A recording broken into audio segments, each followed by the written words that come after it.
Ya, satu kasus lagi pemirsa yang juga dicetuskan oleh pemerintah kemarin melalui Menko Polhukam adalah pembubaran Ormas Islam Hizbut Tahrir Indonesia yang dinyatakan bertentangan sebenarnya dari Pancasila begitu. Pak Iksan, Anda menanggapinya seperti apa? Memang bertentangan begitu kalau dari pandangan Anda. Ini Ormas Islam tidak sejalan sebenarnya dengan Pancasila. Pertama gini, kita kan sudah sepakat bahwa kita adalah negara hukum yang berdasarkan atas hukum tentu kan, Ya. atau Rechtsstaat. Jadi semua perilaku warga negara dan pemerintah dalam hal ini ya tentu harus tunduk pada hukum. Ya.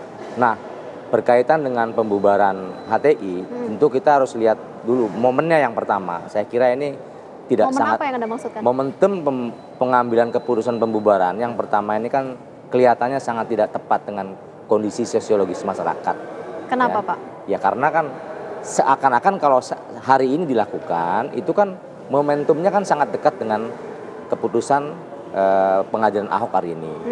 Yang kedua bahwa kita tunduk pada undang-undang sebagai warga negara dan sama pemerintah juga Ya. dalam rangka good governance bahwa Undang-Undang 17 tahun 2013 itu mengamanatkan bahwa boleh saja pemerintah membubarkan satu ormas kalau memang dianggap melanggar Undang-Undang Dasar atau Pancasila. Tetapi kan mesti jelas tataran atau tahapan dari pembubaran itu sendiri. Jadi saya tidak suka dengan ormas Islam tertentu atau ormas tertentu lalu kita bubarkan, tidak. Artinya tidak bisa serta-merta diumumkan begitu saja? Iya, karena harus ada tahapan-tahapan. Misalnya tahapan itu adalah pemberitahuan, ya, pemberitahuan bahwa yang berupa peringatan. Oke. Karena ternyata setelah dipelajari kiprahnya melanggar misalnya, melanggar undang-undang dasar dan melanggar undang-undang dan seterusnya, ya bersinggungan dengan kemasyarakatan dan sebagainya, nilai-nilai. Nah itu kan wajib ada namanya Menteri Polhukam. Kalau di Kementerian Dalam Negeri ada namanya Kesbang Pol dulu ya. Nah kemudian ada juga Pakem yang di dalamnya ada Kejaksaan, ada Kementerian Dalam Negeri dan ada ulama di sana ditempatkan, Majelis Ulama. Nah ini artinya untuk memonitoring sejauh mana eksistensi dan atau keberadaan dari ormas tersebut. Kalau dinilai menyimpang, ya melanggar, maka sewajarnya pemerintah kemudian memberikan peringatan. Tidak serta-merta kemudian lembaga ini atau ormas ini dibubarkan lah. Inilah yang kemudian menimbulkan masalah, ya berupa protes. Kalau dari MUI sendiri melihatnya Ormas Islam Hizbut Tahrir Indonesia ini seperti apa? Apakah memang ada juga laporan yang masuk kepada MUI kaitannya dengan bahwa ormas ini memang tidak sejalan dengan Pancasila atau melanggar aturan? Ya kalau soal itu kan Kiai Ma'ruf Amin sebagai pimpinan kami di MUI kan sudah jelas bahwa sepanjang tidak melanggar merusak negara kesatuan Republik Indonesia dalam rangka bangsa negara, kan kita ini sudah final nih.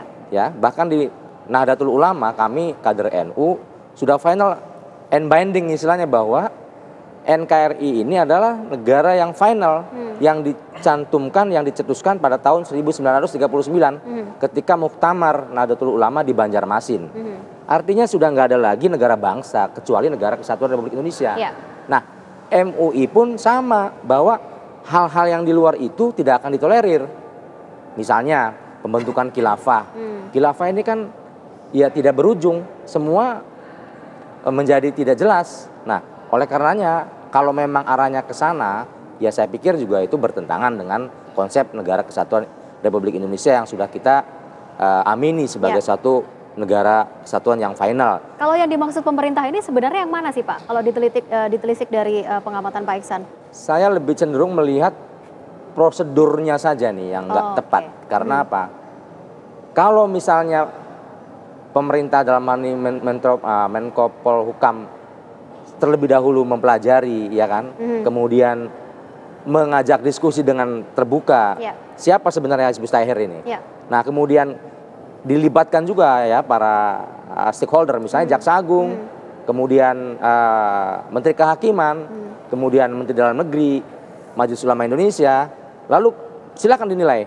Nah kalau memang benar konsepnya adalah melanggar, maka diperingatkan. Sampai sejauh ini MUI tidak pernah ada undangan untuk pembicaraan kaitannya dengan Hizbut Tahrir Indonesia.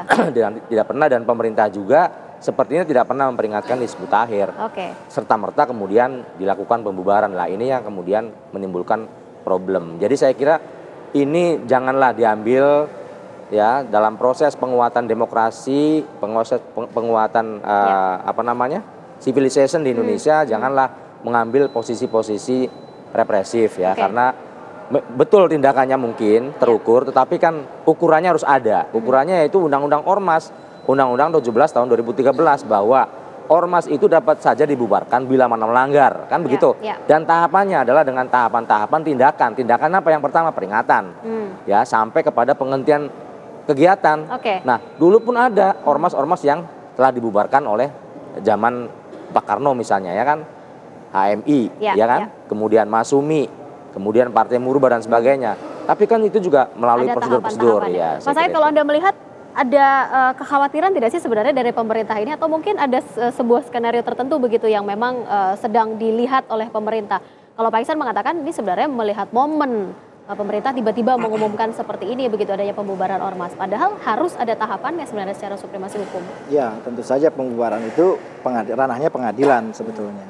Jadi sebelum masuk ke situ saya sebenarnya mau ajak kita sedikit berdiskusi tentang apa yang melandasi pembubaran atau gagasan pembubaran dari HTI ini. Kan harus dilihat pada dua hal. Apakah dia dianggap keliru secara aliran keagamaan, sehingga kalau itu konteksnya adalah agama Islam, ada MUI di situ. Apakah secara aliran keagamaan ini Islamnya menyimpang atau tidak, sehingga mendasari dia misalnya untuk dibubarkan. Kalau tidak ada permasalahan secara aliran keagamaan begitu, ya, karena dia hanya sebagai perbedaan organisasi saja gitu, nah berarti tidak ada masalah. Yang kedua adalah persoalan terkait dengan aliran politik. Dari aliran keagamaan, aliran politik. Kalau aliran politik itu yang salah apa? Misalnya dikatakan HTI ini mengusung ideologi khilafah begitu ya. Apakah kita pernah membedah apa itu khilafah misalnya? Lantas di mana salahnya dan seterusnya. Nah, itu menurut saya kan belum pernah dilakukan misalnya di setiap ruang-ruang ilmu pengetahuan begitu ya, di berbagai kampus misalnya, di berbagai ajang seminar, diskusi dan sebagainya. Itu isu tentang pembahasan apa itu khilafah itu belum cukup banyak menurut saya. Jadi ini seolah-olah memang terburu-buru gitu, karena belum banyak menjadi diskursus, tapi kemudian sudah diambil keputusan oleh pemerintah. Padahal biasanya pemerintah dalam mengambil satu keputusan dia melihat dulu apa yang berkembang di masyarakat. Jadi apa sebenarnya melatar belakangi pemerintah? Nah, makanya sekarang kalau dikatakan misalnya dia ingin mengusung ideologi khilafah mengganti Pancasila. Coba kita ingat-ingat kembali ketika Republik ini berdiri gitu. Kan Soekarno juga dalam pidatonya ya, saat dia melahirkan gagasan Pancasila itu di tanggal 1 Juni kan juga mengingatkan kepada banyak orang. Dia menyadari betul bahwa Indonesia ini betul-betul heterogen, banyak sekali kelompok ya yang tidak mudah untuk disatukan. Maka dia mengatakan, nanti kalau misalnya terbentuk ini republik, lalu kemudian ada lembaga perwakilan rakyat, ya berjuanglah sekeras-kerasnya. Kelompok Islam berjuang sekeras-kerasnya agar banyak wakil kelompok Islam di dalam DPR yang juga menjadi anggota MPR yang bisa mengubah konstitusi. Kelompok Kristen begitu, kelompok Hindu dan sebagainya. Artinya sebetulnya secara konsep orang mau mengusulkan apapun sepanjang konstitusional mestinya nggak boleh dilarang, kecuali yang sudah nyata-nyata dinyatakan dilarang. Misalnya komunis. Komunis berbeda dengan yang lain. Kalau komunis itu memang sudah dinyatakan dia dilarang oleh TAP MPR. Karena sudah dinyatakan dilarang, maka pemikiran ke arah itu pun harus diberangus. Tetapi konsep selain komunis, apabila orang ingin membuat negara ini menjadi sangat liberal, negara ini menjadi negara Islam, negara ini mau dibikin apapun sepanjang perjuangan yang dilakukannya itu konstitusional, tidak dilakukan dengan secara melawan negara, apalagi dengan kekerasan dan sebagainya, maka sebetulnya itu harus dibiarkan hidup. Tetapi keputusan akhirnya kan ini akan ada di lembaga yang berwenang mengubah Undang-Undang Dasar. Undang-Undang Dasar itu dapat diubah oleh MPR. Seberapapun banyaknya orang tapi kemudian dia tidak mampu mempengaruhi MPR untuk mengubah tentang ideologi, nggak akan pernah berubah itu. Oke, kalau saya katakan pendekatan kekuasaan sebenarnya dilakukan oleh pemerintah begitu ya, sudah mulai menggunakan kekuasaannya untuk serta-merta mengeluarkan pernyataan pembubaran ormas dan lain dan sebagainya begitu. Padahal harus ada tahapannya sebenarnya. Ya, ini tapi kan belakangan saya juga sempat dengar katanya memang yang dimaksud pemerintah itu akan dimajukan ke pengadilan. Ya. Saya nggak tahu sejauh mana apakah betul konfirmasi soal itu. Tapi yang jelas bahwa dari versi pemerintah menyatakan bahwa memang Hizbut Tahrir ini tidak boleh hidup di republik ini gitu. Karena konsep ideologi dia itu ya. Tapi yang itu saya katakan tadi, lagi-lagi ini kan karena belum banyak cukup kita bedah gitu ya, belum menjadi diskursus publik, tapi keputusan diambil terlalu cepat. Bahkan kalau beliau bilang tadi momentumnya menjadi tidak tepat. Kalau soal kekuasaan ya memang negara punya kekuasaan untuk itu, tetapi juga harus melalui prosedur yang benar.